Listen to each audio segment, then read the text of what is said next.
Iya. Assalamualaikum warahmatullahi wabarakatuh. Waalaikumsalam warahmatullahi wabarakatuh. Oke, sebelum mulai pelajaran pada pagi hari ini, alangkah baiknya kita baca dulu. Silakan Mas Baru untuk berdoa. Dulu di depan, sahabat. Berdoa mulai.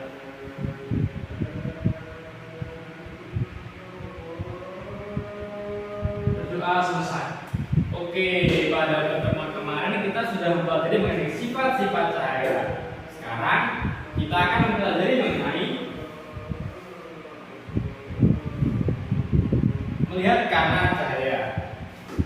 Ini apa? Tangan. Bisa lihat ya? Bisa. Kayak apa?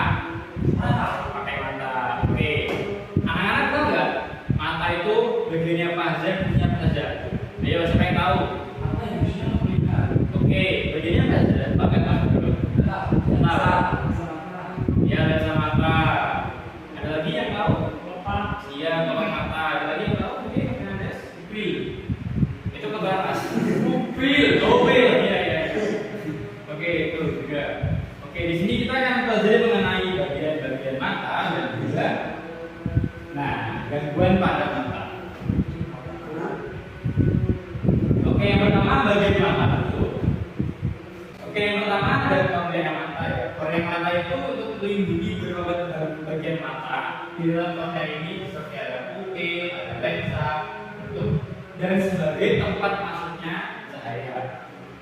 Nah, di sini ada pupil, dan jika dia terkena serangan cahaya, dia akan mengecil atau bisa menyesuaikan cahaya yang kapasitas cahaya yang ditangkapnya. Jadi semakin terang pupil, semakin terang cahaya semakin kecil pupil. Iya, betul sekali. Yang kedua ada lensa. Ini ada dua kornea ya, ini kornea, ini lensa, ini kornea. Jadi lensa itu fungsinya untuk memfokuskan cahaya. Jadi cahaya difokuskan agar lebih jelas dan jatuh di direct agar jatuh di retina. Lalu yang ketiga adalah retina. Retina itu di sini, ini. Jadi selaput ini namanya retina bagian sini. Nah, jadi retina itu adalah satu paling dalam yang paling peka dengan cahaya yang disalurkan oleh lensa mata. Jadi di sini tuh jalur ke retina sini, dan habis ini habis ke retina akan tersalurkan ke saraf. Berikutnya adalah saraf mata. Jadi saraf mata itu untuk meneruskan sinyal dari retina ke otak. Lalu selanjutnya adalah otot sinaris. Nah, ini otot ini ada di sini yang warna merah ini. Ini berfungsi untuk mengecilkan dan membesarkan lensa mata. Gitu. Oke, jadi bagaimana sih kita melihat? Bagaimana kita tadi bisa melihat tangan ini? Sudah ya? Nah, melihat tangan ini melalui beberapa proses. Seperti yang pertama, ini adalah sumber cahaya. Tanpa cahaya kita tidak bisa melihat. Akan kita contohkan di praktek yang akan kita lakukan di akhir nanti ya. Ada sumber cahaya atau dari sini. Nah, sumber cahaya sendiri masuk ke lensa mata melalui kornea dan pupil. Lalu dari lensa mata disalurkan lagi ke retina, ditangkap oleh retina, dan disalurkan ke saraf. Dari saraf ke mata disalurkan ke otak. Nah, sepanjang itu dalam sesingkat itu kita melihat.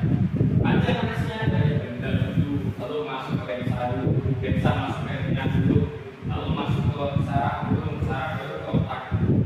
Proses yang sangat panjang namun sangat singkat. Selanjutnya adalah gangguan pada mata. Ada yang matanya rambut? Oke, maksudnya ada apa? Rambut jauh. Ya, jauh ya mas ya. Ya, jadi mungkin bisa dijelaskan masa ya. Bisa dari jauh nggak kelihatan pak? Iya, dari jauh juga kelihatan. Saya juga rambut jauh. Nah, jadi rambut jauh itu adalah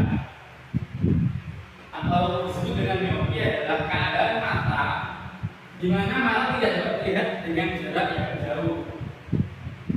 Penyebabnya adalah ketika melihat lensa mata, bayangan benda terbentuk di depan retina. Jadi ini adalah mata normal. Ketika melihat di bendanya dimasuk ke sini, kan sampai ke sini ke retina ya. Tapi kalau terlalu jauh, bayangannya tidak sampai ke retina. Jadi misalnya ini retina, harusnya dia masuk ke sini, tapi dia tidak masuk, tidak sampai, namanya tidak jelas. Maka itu dibantu dengan kacamata minus sinafia. Masih sampai sama kan? Oke, bahwa ternyata ya, kita enggak. Pak ini berarti katanya belum paham ya. Oke, berikutnya adalah hiperiopi atau rabun dekat. Biasanya rabun dekat ini dialami oleh orang-orang yang sudah tua, seperti lansia. Mungkin atau nenek kakek kalian sudah mengalaminya. Oke, bapaknya sudah kalau dari kakek itu, oh bisa oke, baca juga ya mas ya.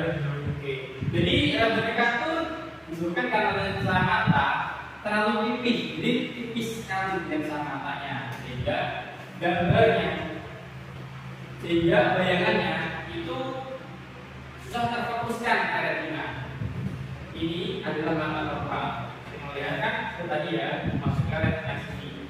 Tapi kalau rabun dekat atau bermiopi, dikarenakan lensanya terlalu tipis, belum sampai ke sini. Jadi tidak masuk pas ke retina dan tidak tertutup pas juga ke saraf, sehingga bayangannya dekat-dekat itu tidak terlihat atau kabur.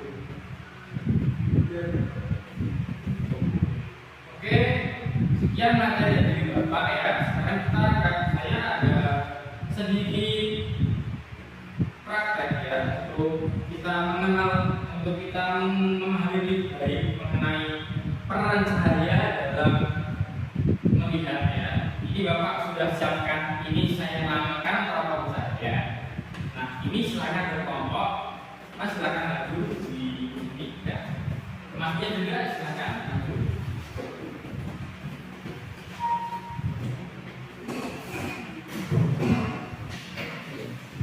Oke, kita akan memahami cara kerja cahaya atau peran cahaya dalam penglihatan kita, dan juga kita juga akan memahami mengenai perubahan pupil mata. Maka dari itu kita harus melakukannya secara berkelompok.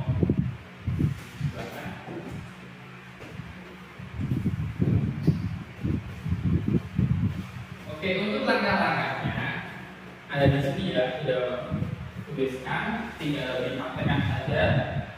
Bapak tunggu 15 menit, nanti akan Bapak mulai untuk presentasinya.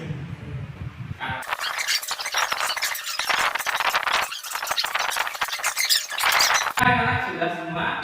Sudah Pak? Sudah. Oke, silakan kelompok satu dulu, silakan maju untuk menjelaskan apa yang diamat tadi. Bebas kalian Mas? Oke, coba Mas baru bisa dibaca yang pertama pertanyaannya. Apa gambar yang ada di kelompok? Apa gambarnya tadi?